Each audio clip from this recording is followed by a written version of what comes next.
નમસ્કાર વિદ્યાર્થી મિત્રો, આજના વિડીયોની અંદર આપણે ધોરણ 7 વિશે સંસ્કૃતની ત્રિમાસિક કસોટી માટેના મોસ્ટ એમપી પેપર બનાવ્યું છે, જેમાં આપણે મિત્રો પ્રકરણ 1 થી 5 લીધા છે અને એમાંથી પણ એવા પ્રશ્નો લીધા છે જે મોસ્ટ એમપી હોય અને એ પણ જવાબ સાથે.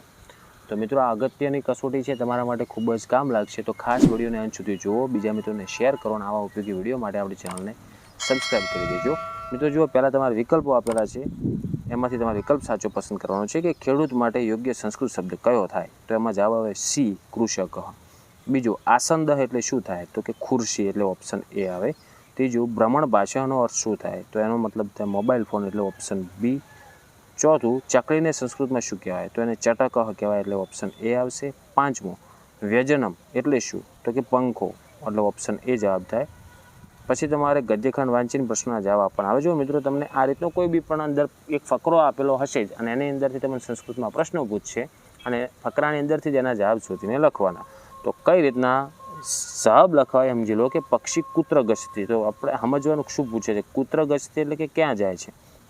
તો એમાં જવાબ આવે ઓપ્શન બી, આકાશ. ઓકે, એટલે તમને વિકલ્પવાળા આપેલા છે. બીજું છે પક્ષી કિમ વદતિ. તો કે પક્ષી શું બોલતું હતું? તો કે કુરુક. એવી રીતના તમને પ્રશ્ન આપેલા હશે ને વિકલ્પ પસંદ કરવાના, એ પણ ફકરામથી. તો એ પ્રકારના એક તમારે પ્રશ્ન 5 આવશે.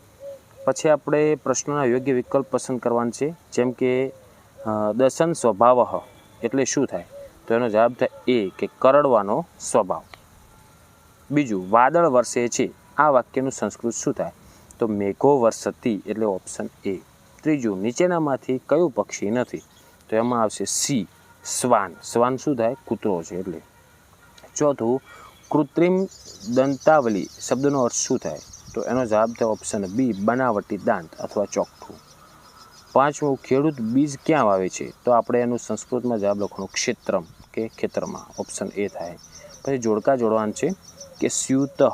તો સ્યુતઃ એટલે એમાં જવાબ જો ડાયરેક્ટ આપેલો છે નીચે કે સી થાય. સ્યુતઃ એટલે સી, એટલે કે બેગ થાય. ઓકે. પછી બીજું છે ઉપનેત્રમ. તો ઉપનેત્રમમાં જવાબ આવે મિત્રો ઈ, ચશ્મા. ત્રીજું છે શણકમ. તો એમાં થાય કોમ્પ્યુટર, એટલે ઓપ્શન એ. ચોથું શ્વાન. તો એનું થાય કૂતરો, ઓપ્શન બી. અને પાંચમું છે ગોષ્ઠમ. તો એનો જવાબ થાય પશુઓનો વાડો, એટલે ડી સાથે જોડવા. ઉદાહરણ મુજબ વાક્ય રચના કરવાની. જેમ કે ઉદાહરણમાં તમને પક્ષી, અટતી અને દ્વારમ આપેલ છે. તો એનું શું બનાવ્યું છે કે પક્ષી દ્વારમ દ્વારમ અટતી. તો આપણે પહેલું આપેલ છે ભિક્ષુકઃ ગચ્છતિ ગૃહમ. તો આપણે શું બનાવવાનું? ભિક્ષુકઃ ગૃહમ ગૃહમ ગચ્છતિ. બીજું, શૃગાલઃ અને ભ્રમતિ અને કાઉન્સમાં છે વનમ. તો શૃગાલઃ વનમ વનમ ભ્રમતિ. ઓકે. પછી ઉદાહરણ ફરી આપેલ છે પક્ષી ગચ્છતિ ઉપવિશતિ ચ અને વનમ અને વૃક્ષ. તો એનો જવાબ શું બન્યો કે પક્ષી વનમ ગચ્છતિ વૃક્ષે ઉપવિશતિ ચ. તો ત્રીજું વાક્ય છે આપણને આપેલું કે છાત્રઃ ગચ્છતિ ઉપવિશતિ ચ વિદ્યાલયઃ આસનમ. તો જવાબ થાય એનો કે છાત્રઃ વિદ્યાલયમ ગચ્છતિ આસને ઉપવિશતિ ચ. બધામાં ઉપવિશતિ ચ છેલ્લે જ લગાડવાનું. તો ભક્તઃ ગચ્છતિ અને ઉપવિશતિ ચ ને કાઉન્સમાં આપેલ છે મંદિરમ ને પૂજા સ્થાનમ. તો જવાબ કઈ રીતનો બનશે કે ભક્તઃ મંદિરમ ગચ્છતિ અને પૂજા સ્થાનમ ઉપવિશતિ ચ. ખબર પડી ગઈ? ક્યાં જાય છે ને શું ક્યાં બેસે છે, એમાં જવાબ પસંદ કરવાનો. તો સિંહમ ગચ્છતિ આપેલ છે, તો એમાં જુઓ વનમ અને વૃક્ષતલમ.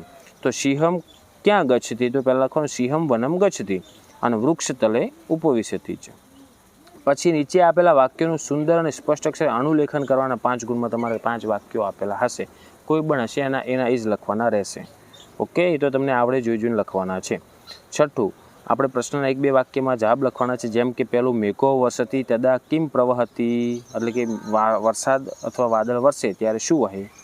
તો લખવાનું કે મેઘો વર્ષતિ તદા જલમ પ્રવહતિ, નીરમ પ્રવહતિ. બીજું, કહ ગોષ્ઠમ ગચ્છતિ. કોણ પશુઓના વાડામાં જાય છે? તો જવાબ આવશે કૃષકઃ ગોષ્ઠમ ગચ્છતિ. ત્રીજું, વૈદ્યર્ષિ વાઘભટ્ટ પક્ષીને શું ઉત્તર આપે છે? તો ઋષિ વદતિ ય હિતભૂક મિતભૂક ઋતભૂક અસ્તિ સ એવ નિરોગ ભવતિ. મતલબ એનો એવો થાય કે જે હિતકારી ભોજન કરે છે, જે યોગ્ય માત્રામાં ભોજન કરે છે અને જે ઋતુ અનુસાર ભોજન કરે છે તે નિરોગી રહે છે. ચોથું, ચટકઃ શું ખાય? એટલે કે ચકલી શું ખાય? તો ચટુકઃ મધુરાણી ફલાણી ખાદતી. હવે નીચે આપેલા વાક્ય કોણ બોલે છે તે લખવાનું. જેમ કે તરહી કૃપયા દ્વે યંત્રે દદાતુ. તો આ વાક્ય ગ્રાહક બોલે છે મિત્રો અને વેપારીને કહે છે. બીજું, ભગવાન આગચ્છતું શ્વાન ભયમ ન અનુભવતું, મતલબ આ વાક્ય ગૃહ સ્વામી કનો માલિક અતિથિને કહે છે. કોરુક કોરુક, તો આ વાક્ય પક્ષી બોલે છે. અને ચોથું, સ્વ વર્તમાન પત્રે વાર્તામ આગમિષ્યતિ એવ, તો આ વાક્ય દ્વિતીય ચોર બોલે, બીજો ચોર, પહેલા ચોરને કહે. પદ્ય પૂર્ણ કરવાનું કે ચટક ચટકથી લઈ અને છેક મધુરાણી સુધી, તો ચટક ચટક રે ચટક, ચિવમ ચિવમ કુજસી ત્વમ વિહગ, નિડે નિવસસી સુખેન ડયસી, ખાદસી ફલાની મધુરાણી. બીજી છે નયતી ચ વૃષંભથી લઈ અને પ્રકામમ, તો તમારે આવી કાવ્ય પૂર્તિ પણ પૂછાઈ શકે, તો તૈયાર કરી નાખજો. કે નયતી ચ વૃષંભ હલમપી વહતી, કર્ષતી ક્ષેત્રમ વપતી ચ બીજમ, રોહતી સસ્યમ ફલતી પ્રકામમ, એટલા સુધી એનો જવાબ થશે. તો મિત્રો આટલે કસોટી પૂર્ણ થાય છે. તો મિત્રો થઈ ગઈ ધોરણ 7ની સંસ્કૃતની મોસ્ટ ટાઈમ ત્રિમાસિક કસોટીનું પેપર. તો આશા રાખું છું કે વિડીયો ઉપયોગી બન્યો હશે. તો વિડીયોને લાઇક કરો, બીજા મિત્રોને શેર કરો. આવા ઉપયોગી વિડીયો માટે ચેનલને સબસ્ક્રાઈબ કરી દેજો. હવે મળીશું મિત્રો આપણે નેક્સ્ટ વિડીયોમાં. Thank you so much for watching my videos. Thank you so much.